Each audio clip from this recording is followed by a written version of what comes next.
My name is Hannah, and I'm 34 years old. For the past 5 years, I've been working at the National Archives and Records Administration. It's a job I've always enjoyed, surrounded by history and important documents. But lately, I've been feeling like something's missing in my life. I lost my parents when I was in my early 20s. It was a car accident, sudden and devastating. Since then, I've been on my own, throwing myself into my work and trying not to think about how lonely I felt. But as I approached my mid-30s, I couldn't ignore it anymore. I wanted a family of my own. "Hannah, you coming to the break room? We're having cake for Jim's birthday," my colleague, Lisa, called out. As I followed Lisa to the break room, I couldn't help but notice how she kept glancing at her phone, probably texting her husband. I felt a pang of envy. The break room was crowded with my coworkers, all chatting and laughing. Jim, a balding man in his 50s, was cutting the cake. "Here you go, Hannah," he said, handing me a slice. "You know, my nephew's about your age. Single too. Maybe I should introduce you to?" I forced a smile. "Thanks, Jim, but I'm okay." This wasn't the first time a coworker had tried to set me up. I'd been on a few dates with guys from work, but they all seemed, well, not what I was looking for. Too focused on their careers, or too immature. I wanted someone stable, someone who understood the value of family. Later that day, as I was organizing some files, my supervisor, Mr. Johnson, approached my desk. "Hannah, I've got a new case for you. A farmer from upstate is looking for information on a neighboring plot. Says it's abandoned and he wants to buy it. Think you can handle it?" I nodded. "Of course, Mr. Johnson. I'll get right on it." "Good. He'll be coming in tomorrow morning. His name's Daniel Miller." As Mr. Johnson walked away, I couldn't help but feel a little excited. A farmer. That was different from our usual clients. I wondered what he'd be like. The next morning, I arrived at work earlier than usual. I'd spent extra time on my appearance, though I tried to convince myself it was just another day. As I settled at my desk, my colleague Lisa gave me a knowing look. "Someone's looking nice today," she teased. "Hot date?" I rolled my eyes. "No, just meeting a new client. A farmer looking for property records." Just then, Mr. Johnson appeared with a man I assumed must be Daniel Miller. My jaw nearly dropped. This was not the old, bearded farmer I'd imagined. Daniel was tall, probably in his early 40s, with salt and pepper hair and kind eyes. He wore jeans and a plaid shirt, looking somewhat out of place in our office full of suits. "Hannah, this is Mr. Miller," Mr. Johnson introduced us. "He'll be working with you on finding those property records." Daniel extended his hand. "Please, call me Dan." "It's nice to meet you, Hannah." His handshake was firm, his hands calloused from hard work. I felt a flutter in my stomach that I quickly tried to squash. "Nice to meet you too, Dan. Shall we get started?" As we settled into my workspace, I couldn't help but notice how Dan's presence seemed to fill the room. He had a quiet confidence about him that was intriguing. "So, tell me about this property you're interested in," I prompted, trying to keep things professional. Dan leaned forward, his eyes lighting up. "It's the plot next to my farm. Been abandoned for years. I'm hoping to expand, maybe start an orchard. But first, I need to track down the owners." As he spoke, I found myself drawn in by his passion. It was refreshing to see someone so enthusiastic about their work. We spent the next few hours poring over old property records. Dan was surprisingly knowledgeable, asking insightful questions that made our search easier. As we worked, we fell into an easy conversation. "So, how long have you been farming?"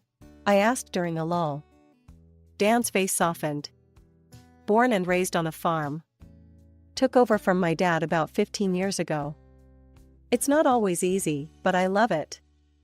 There was something in his tone that made me curious. "Sounds like there's a story there." He hesitated for a moment. "Well, it's just me and my boys now. My wife, she passed away a few years back. My heart clenched. I'm so sorry, Dan. That must be hard. He nodded, a sad smile on his face. It is. But my boys, they keep me going. They're 7 and 5 now.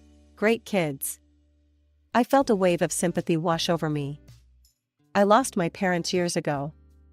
I know it's not the same, but I understand loss. The rest of the day flew by. We made good progress on the property search, but it was clear we'd need more time. As Dan was leaving, he hesitated. Listen, Hannah. I know this is unconventional, but would you like to grab a coffee sometime? To discuss the case, of course. I felt my heart skip a beat. I'd like that, Dan. For the case, of course. Over the next few weeks, Dan and I met regularly, ostensibly to work on his property case. But our conversations often strayed beyond land records and legal documents. I found myself opening up to him in a way I hadn't with anyone in years.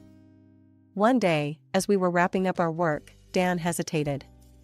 Hannah, I hope I'm not overstepping, but would you like to come out to the farm this weekend? Meet the boys? We're having a little barbecue, nothing fancy. My heart raced. This felt like a big step. I'd love to, Dan. Are you sure the boys would be okay with it? He smiled, his eyes crinkling at the corners. They've been asking to meet you. I may have mentioned you once or twice. That Saturday, I found myself driving out to Dan's farm. The city gradually gave way to rolling hills and open fields. As I pulled up to the farmhouse, I saw Dan and 2 young boys waiting on the porch. Hannah, Dan called out, waving. Come meet the boys. I stepped out of the car, suddenly nervous. The younger boy hid behind Dan's leg, while the older one eyed me curiously. Boys, this is Miss Hannah from the archives. Hannah, these are my sons, Jack and Tommy. Jack, the older boy, stepped forward. Do you really work with old stuff all day? That's cool. I laughed, feeling myself relax. I do. Maybe I can show you some interesting documents sometime. Tommy, still shy, peeked out from behind Dan. Do you like chickens? We have chickens. And just like that, the ice was broken. The boys led me on a tour of the farm, showing me their favorite spots and introducing me to various animals. Dan followed behind, a soft smile on his face. As the day went on, I found myself falling into an easy rhythm with Dan and the boys. We grilled burgers, played catch in the yard, and ended the evening roasting marshmallows over a small fire. As the boys dozed off on a blanket nearby, Dan and I sat in comfortable silence, watching the stars come out. Thank you for today, I said softly. It's been wonderful. Dan turned to me, his face serious. Hannah, I need to be honest with you. I like you. A lot. And I think you might feel the same. But I need you to understand, the boys and I, we're a package deal. It's not always easy, being a single dad and a farmer. I took a deep breath, gathering my courage. Dan, I like you too. And your boys are amazing. I know it won't be easy, but I'd like to see where this goes. If you want to, that is. Dan's face broke into a wide smile. He reached out, taking my hand in his. I'd like that very much, Hannah. The months that followed were like a dream. Dan and I grew closer, and I found myself spending more and more time at the farm. The boys, Jack and Tommy, warmed up to me quickly, and I discovered a maternal instinct I never knew I had. One crisp autumn evening, as we sat on the porch watching the sunset, Dan turned to me with a serious expression. Hannah, these past 6 months have been the happiest I've had in years. I know it might seem fast, but when you know, you know. Hannah Thompson, will you marry me? Tears welled up in my eyes. Yes, Dan. Yes, I'll marry you. The wedding was a simple affair, held on the farm with only our closest friends and family present. As I walked down the makeshift aisle in a simple white dress, I saw Dan waiting for me, looking handsome in his suit. Jack and Tommy stood beside him, beaming. However, my joy was slightly dampened when I overheard Dan's parents talking during the reception. "She's awfully thin, isn't she?" his mother muttered.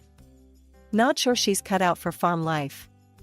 "Give her time, Martha," his father replied. "She'll toughen up or she'll break." I tried to shake off their words, focusing instead on the happiness of the day. But a seed of doubt had been planted. After the honeymoon, I moved to the farm permanently. It was a big adjustment, leaving my job and city life behind. Dan suggested I quit working to focus on the house and children, and I agreed, eager to embrace my new role as wife and stepmother. At first, everything seemed perfect.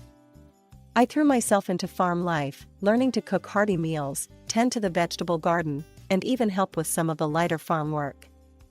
The boys seemed to thrive under my care, and I loved reading to them at night and helping with their homework. But as weeks turned into months, I began to feel the strain. The work was endless and grueling. I'd never realized how much physical labor went into running a farm. My hands, once soft from office work, became calloused and rough. Dan's parents, who lived nearby, were frequent visitors. His mother, Martha, took every opportunity to criticize my efforts. "You call this a proper farm breakfast?" She'd scoff at my attempts at cooking. "In my day, we'd have had 3 different kinds of meat on the table by now." I tried to brush off her comments, but they stung. Dan, busy with the farm work, seemed oblivious to my struggles. One particularly difficult day, as I was struggling to wrangle a stubborn cow into the barn, Dan called out from the tractor. "Come on, Hannah, put your back into it. Food doesn't just appear on the table, you know." I bit back a retort, feeling a mix of frustration and hurt. This wasn't the life I had imagined when I said "I do." That night, as I looked at myself in the mirror, I barely recognized the woman staring back at me. I'd lost weight, my hair was a mess, and there were dark circles under my eyes. The manicured nails and styled hair of my city life seemed like a distant memory. As the months wore on, the demands of farm life began to take their toll. I was up before dawn each day, preparing breakfast for Dan and the boys, packing lunches, and then diving into a never-ending list of chores. Feeding animals, cleaning coops and stalls, helping with the crops, it was relentless. One particularly grueling day, I woke up feeling awful. My head was pounding, and I could feel a fever coming on. But as I lay in bed, contemplating calling in sick, to whom, I wasn't sure, I heard a sharp knock at the bedroom door. "Hannah, are you planning to sleep all day?" It was Martha, my mother-in-law. I groaned, forcing myself to sit up. "I'm not feeling well, Martha. I think I might have a fever." She burst into the room, her face a mask of disapproval. "Nonsense. In this family, only death is an excuse not to work. Now get up and make me some breakfast.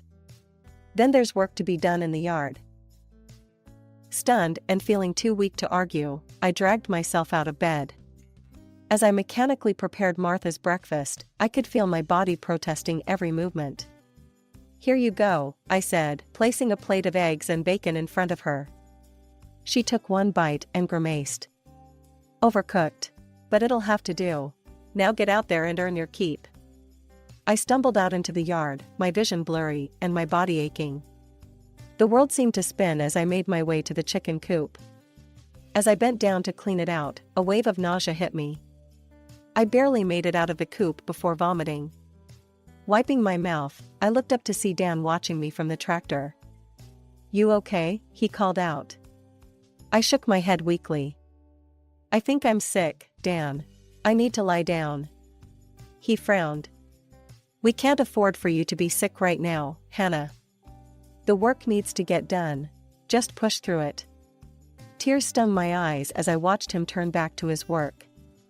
I felt so alone, so unsupported. This wasn't the man I'd fallen in love with. That night, as I lay in bed, my fever raging, it was Jack and Tommy who took care of me. They brought me water and cold compresses, their little faces creased with worry. "Are you gonna be okay, Hannah?" Tommy asked, his voice small. I managed a weak smile. "I'll be fine, sweetheart. Thank you for taking care of me." As the boys left the room, I heard Dan's voice in the hallway. "Boys, leave Hannah alone. She needs to rest so she can get back to work tomorrow." In that moment, something inside me snapped. This wasn't the life I wanted. This wasn't the family I dreamed of. I needed to make a change. But just as I'd made this resolution, life threw me another curveball. A few weeks later, as I was getting ready for another day of endless chores, a wave of nausea hit me. But this time, it wasn't from illness. With shaking hands, I took a pregnancy test. As I waited for the results, my mind raced. A baby? Now? How could I handle a newborn on top of everything else? When the test showed positive, I felt a mix of joy and terror. I had hoped for some reprieve from the grueling farm work, but my expectations were quickly dashed. If anything, the demands on me seemed to increase. "You're eating for two now," Martha would say, piling more work on my plate. "That means you should be working for two as well." I was 7 months along when Dan's father approached me one afternoon. "Hannah, we need to clear out the old storage room for the baby. Get to it, will you?" Exhausted and aching, I nodded silently and made my way to the cluttered room. As I sorted through years of accumulated junk, I came across a dusty old box tucked away in the corner. Curiosity got the better of me, and I opened it. Inside, I found a leather-bound book. As I flipped it open, my heart nearly stopped. It was a diary, belonging to Marie, Dan's first wife. I knew I shouldn't read it, but something compelled me to do so. As I began to read, tears started streaming down my face. Marie's words painted a picture of a life not unlike my own: endless work, constant criticism, and a husband who seemed oblivious to her struggles. But as I read on, the entries became darker. "The pain is unbearable," one entry read. "I begged Dan to take me to a doctor, but he says we can't afford it. His parents say I'm just being weak. But I know something is wrong. I can feel it." My hands shook as I turned the pages. The final entry made my blood run cold. "I can't take it anymore. The pain, the work, the loneliness. They won't let me get help, won't even buy me medicine, because it's an unnecessary expense. I'm sorry, my sweet boys, but I can't go on like this. Dan, your parents, this is on you. I hope you can live with what you've done." I closed the diary, feeling sick to my stomach. This wasn't just a diary, it was a suicide note. Marie hadn't died from an illness as I'd been told. She had taken her own life, driven to desperation by the very people I was now living with. In that moment, everything became crystal clear. The way Dan and his parents treated me, their callousness towards my health and well-being, it wasn't new. They had done this before, and it had cost a woman her life. I carefully hid the diary in my room, my mind racing. I couldn't let history repeat itself. I couldn't become another Marie. 2 months had passed since I gave birth to my daughter, Emily. The joy of motherhood was overshadowed by the relentless demands of farm life. Night and day blurred together as I struggled to care for a newborn while still tending to Jack and Tommy, cooking meals, cleaning the house, and managing the endless chores that came with the animals. One afternoon, as I was hanging laundry outside, I heard raised voices coming from the barn. Curiosity and concern propelled me forward, and I crept closer to listen. "You killed her," Jack's young voice cracked with emotion. "You and Grandma and Grandpa, you killed Mom." The sharp sound of a slap echoed through the air, followed by Dan's furious voice. "Don't you dare say that again, boy. You think you're so smart, huh? Well, if you're too smart for your own good, maybe you don't need school anymore."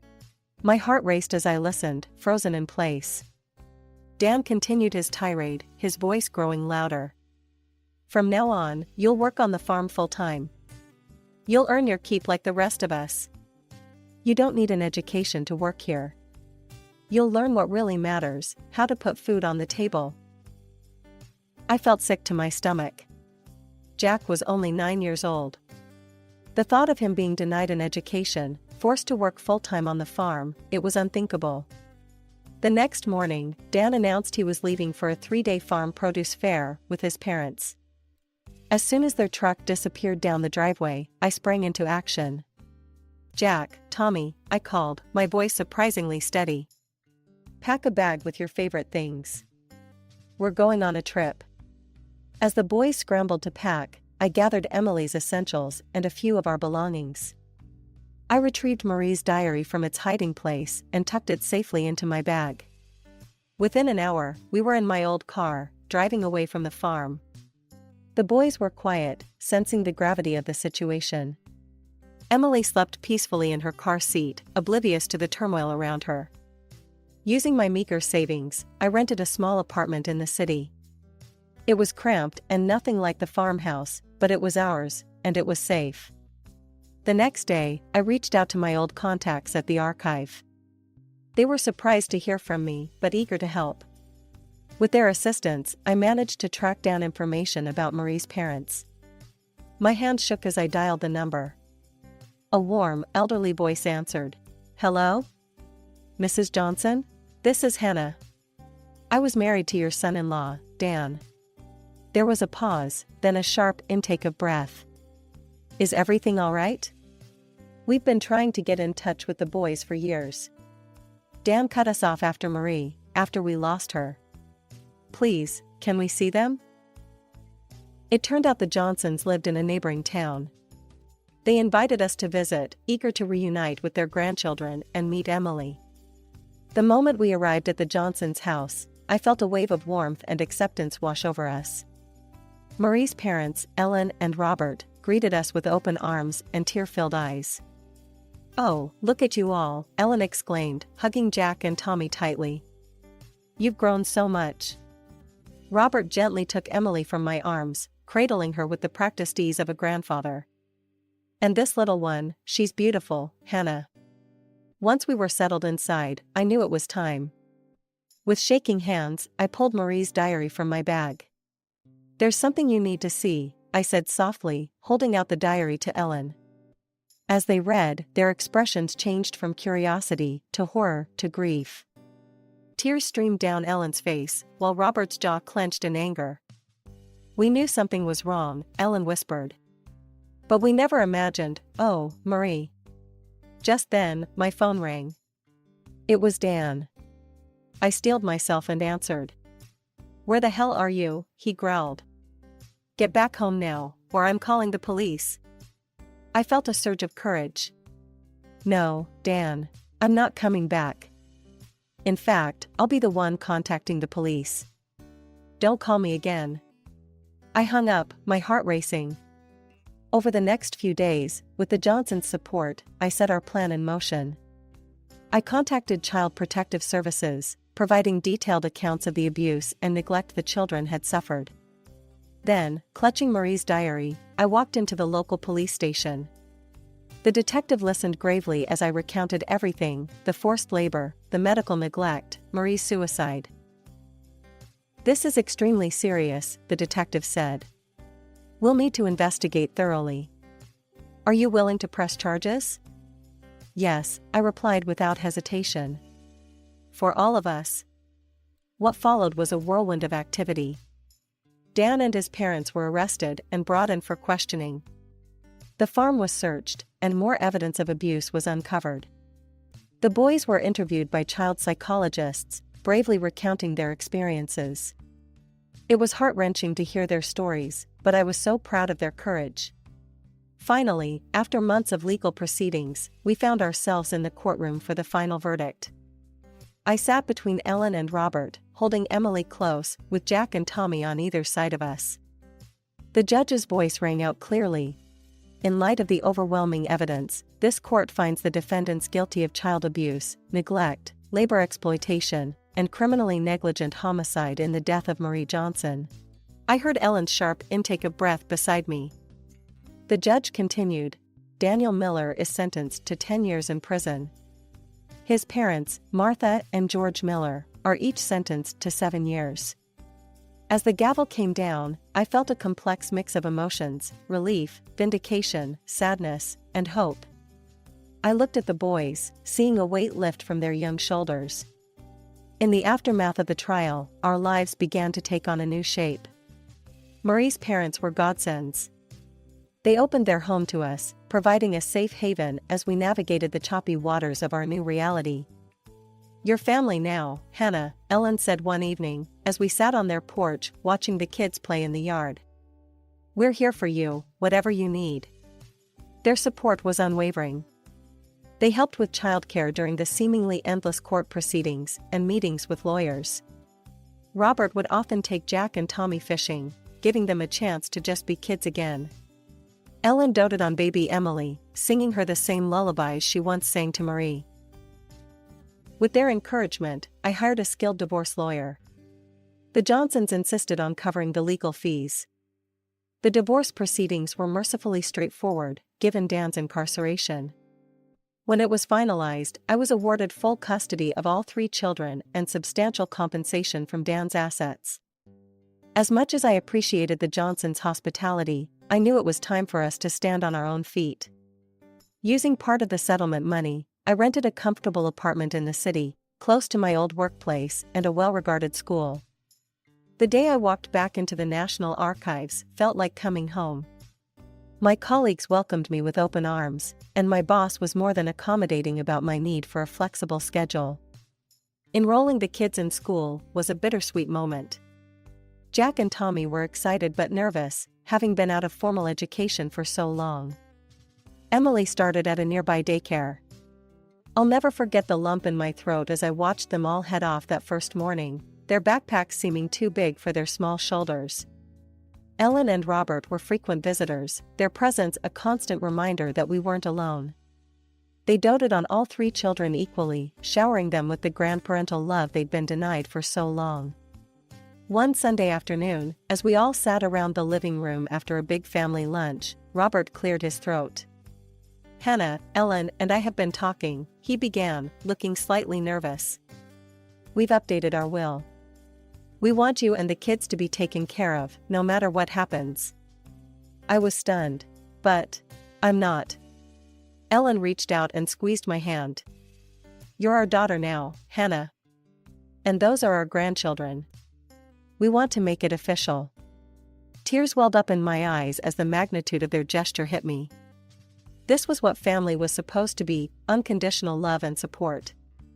As I looked around the room at the faces of my children and these 2 wonderful people who had embraced us so completely, I felt a sense of peace settle over me.